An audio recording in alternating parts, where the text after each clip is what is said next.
Amara first met Daniel at a bus stop on a rainy evening. She was shielding her art folder from the drizzle when he stepped under the shelter, half-soaked but smiling. Without hesitation, he tilted his umbrella to protect her papers. "Can't save the world, but I can save this," he said. She laughed. "I'm Amara." "Daniel," he replied, ignoring his buzzing phone. That tiny act of care lingered with her. 2 days later, she saw him again, this time at the gallery where her paintings were displayed. He brought her hot chocolate instead of coffee, saying, coffee felt like too much pressure for a second meeting. They walked through the exhibition, talking about art, work, and dreams. He didn't flatter, he asked real questions. When she said a crooked horizon symbolized grief, he nodded instead of trying to fix her answer. Soon, texts turned into long calls, visits, and late-night letters. Daniel showed up with plantain chips when she was sick, and posted her art with pride. He told her, truth should pay. We just haven't built the right doors for it yet. One night, after she won a gallery shortlist, he lifted her off the ground in celebration. Later, he handed her a silver key to his apartment. "No pressure," he said, "but you'll never need to knock." Amara felt safe, seen, and loved. She believed his promises. What she didn't notice, yet, was how often his phone buzzed when he thought she wasn't looking. Amara and Daniel grew closer quickly. What started as casual meetings soon became habits, morning calls, late-night talks, and weekends spent in each other's spaces. Daniel wasn't loud in his love, he was steady. He remembered her deadlines, showed up with snacks when she worked late, and celebrated her small wins as if they were his own. When she got shortlisted for a gallery award, he lifted her in the air and shouted, "You did it." Her family noticed too. One evening, her mother asked quietly, "Is he kind?" "Yes," Amara said with a smile. And she believed it. Together, they began to build dreams. They talked about traveling, starting a home filled with art and laughter, and even argued playfully about how much pepper belonged in stew. Daniel gave her a silver key to his apartment, not as pressure but as a promise, "My door is always open for you."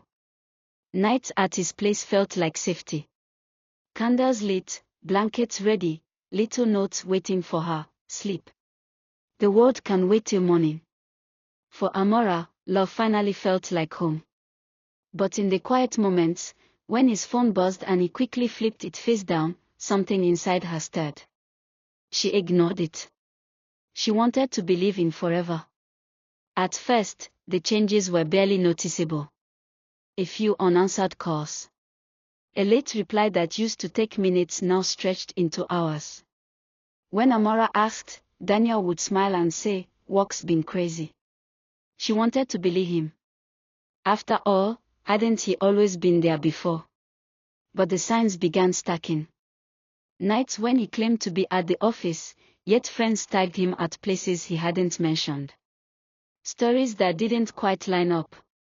A voice message cut short, followed by another one that sounded rehearsed. Her chest grew heavy with suspicion, but she brushed it off. "Don't be paranoid," she told herself. "You have something real. Don't ruin it with doubt." When she finally gathered courage to ask directly, Daniel looked into her eyes, calm as ever. "Amara," he said softly, taking her hand, "you know I'd never hurt you. And because love makes you trust the words you long to hear," she nodded. She forced the unease back into silence. But deep inside, a tiny crack had already formed. And cracks, once they appear, only spread. The unease grew louder. Daniel's late nights multiplied, his explanations thinner. He stopped leaving his phone on the table. Now, it was always face down, always in his pocket. Amara tried to hold on. She cooked for him, showed up at his place with his favorite suya, laughed at his tired jokes. But sometimes, when she spoke, his eyes were elsewhere, locked on a screen or drifting far away. Her friends noticed. One evening, her closest friend said, Amara, you've lost weight. You're worrying too much. Are you sure he's still the man you met? Amara defended him. He's just under pressure. He loves me. Yet the words felt weaker each time she said them. One night, she stayed late at his apartment. His phone buzzed again and again, until curiosity clawed through her restraint. She glanced at the screen. Just one word lit up, the name Selena. Her chest tightened. Questions screamed in her mind, but she swallowed them. She didn't want to push him away. She didn't want to believe the storm was already here. So she smiled through the heaviness. She hugged him tighter. And she whispered to herself, maybe it's nothing. Maybe love will be enough. But storms don't wait for permission. It was a quiet evening when the truth shattered everything. Amara was scrolling through her feed, half distracted, when her heart stopped. There he was. Daniel. Smiling, his hand intertwined with another woman's. The caption burned into her eyes. My forever red heart, Selena. Her chest tightened, her breath caught. She blinked again and again, praying it was some cruel mistake. But the picture didn't vanish. The comments were pouring in, people congratulating them, calling them couple goals. Her hands trembled.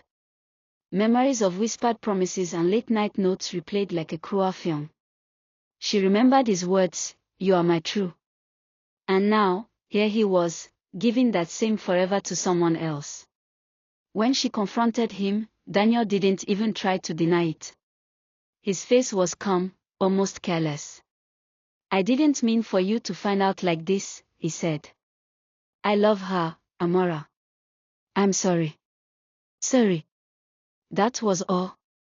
A word too small to hold the ruins he had left behind. Her tears came hot, burning down her cheeks. Her voice broke as she whispered, "You promised me everything." But promises, she realized, meant nothing to a man who had already handed his heart to someone else. Sleep abandoned Amara. Nights stretched endlessly, her pillow soaked with tears. She replayed every moment, searching for signs she had missed, the delayed replies, the flipped phone, the name Selena flashing across his screen. Food lost its taste. Music became noise. Even painting, her refuge, felt empty. The canvas stared back at her, mocking her silence. Her body was present, but her soul was fractured. At work, she smiled automatically, but inside, she felt hollow. Friends called, but she ignored them, afraid their voices would pierce the thin wall she had built around her pain. Sometimes she gripped her phone, tempted to call him, to beg for an explanation that would make it all untrue.